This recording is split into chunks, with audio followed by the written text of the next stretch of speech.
দর্শক, গাজীপুরের পরিস্থিতি আমরা জানবো। এই মুহূর্তে আমাদের সাথে ইকবাল আহমেদ সরকার যুক্ত হচ্ছেন।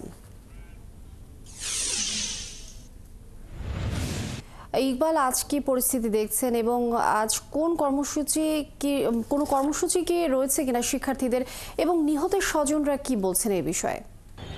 লিনিয়া, কাশেম খান মারা গেছেন। আপনি যেটা বলেছেন, ঢাকা মেডিকেল হাসপাতালে, যে কিনা বর্তমানে ভারতে পালিয়ে থাকা সাবেক মন্ত্রী আকুব মোজাম্মেল হকের বাসায় হামলার প্রেক্ষিতেই আহত হয়ে ভর্তি ছিল, এবং আরও একজনের অবস্থা অত্যন্ত আশঙ্কাজনক বলে আমরা জানতে পেরেছি। তো সেই প্রেক্ষাপটেই গতকাল মৃত্যুর খবর ছড়িয়ে পড়লে গাজীপুরের শোকের ছায়া যেমন নেমে আসে, একইভাবে ক্ষোভে এবং বিক্ষোভে সড়কে নেমে আসে। রাতে মধ্যরাত পর্যন্ত বিক্ষুব্ধ ছাত্ররা তারা নানা রকমের কর্মসূচি পালন করেছে, বিক্ষোভ সমাবেশ করেছে। আর আজকে সকাল 10:30টায় আমরা জানতে পেরেছি যে জানাজার নামাজ হবে ভাওয়াল রাজবাড়ী ময়দানে, এবং সেখানে এর আগে বা পরে হয়তো মরদেহ নিয়ে দাফনের আগে মরদেহ নিয়ে একটা র্যালি করার, মিছিল করার কথা রয়েছে।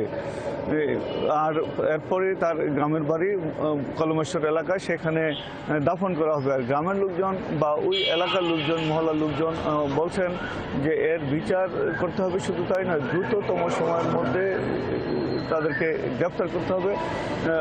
ফাঁসির দাবি জানিয়েছেন যারা এই ঘটনার সাথে জড়িত, এবং কয়েকজন তো চিহ্নিতই রয়েছে যারা ওই ঘটনার সাথে ছিল, অর্থাৎ যারা ছাত্রদের উপরে, শিক্ষার্থীদের উপরে হামলা চালিয়ে মারধর করেছে, তাদের বেশ কয়েকজন কিন্তু এর মধ্যে চিহ্নিত হয়েছে। কেননা তারা সামাজিক যোগাযোগ মাধ্যমে এসে মারধরের সময় তারা নিজেরা পরবর্তীতে সামাজিক যোগাযোগ মাধ্যমে সেগুলি ছড়িয়েছে।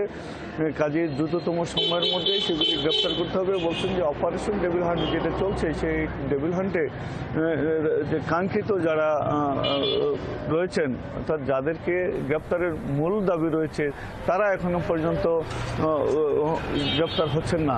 একই সাথে শিক্ষার্থী বৈষম্য বিরোধী ছাত্র আন্দোলন এবং ছাত্র শিবির গতরাতে যে বিক্ষোভ করেছে, তারা এই যে গত সরকার ছিল, বিগত সরকার, পতিত সরকার, পালিয়ে যাওয়া সরকারের লোকজন, সেই সরকার আওয়ামী লীগকে, অর্থাৎ তারা ফ্যাসিস্ট আওয়ামী লীগকে তারা নিষিদ্ধ ঘোষণার দাবি জানিয়েছে। ইকবাল আহমেদ সরকার, আপনি থাকুন আমাদের সঙ্গে, আমরা আবারও ফিরবো আপনার সাথে, জানবো পরবর্তী বিস্তারিত। দর্শক, গাজীপুরের পরিস্থিতি আমরা জেনে নিচ্ছিলাম সহকর্মী ইকবাল আহমেদ সরকারের কাছ থেকে।